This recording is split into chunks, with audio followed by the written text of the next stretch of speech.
What makes it painful is that it is the primal fear.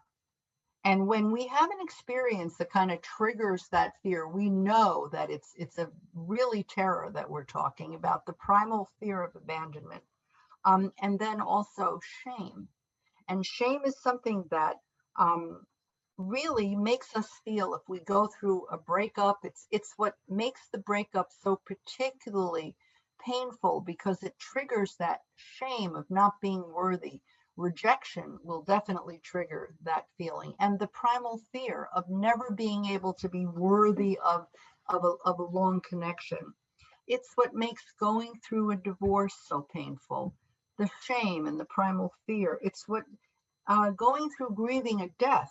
It's the pain involved in complicated grief that all of that primal abandonment and shame have to be resolved within the relationship for the person to move forward into the normal stages of grief.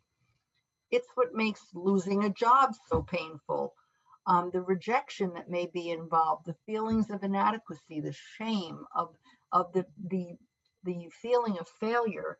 And when we lose our sense of purpose, for instance, the mother who gives up her profession in order to raise her children and suddenly isn't feeling good about herself and feels more shame and more fear of abandonment, which is a vague feeling that just kind of occurs to her on occasion. And then she may or may not realize that by having been working and being, let's say, the best pediatrician in the clinic, she was compensating for feeling unworthy. And when that occupation is taken away, suddenly the primal fear and the shame come back.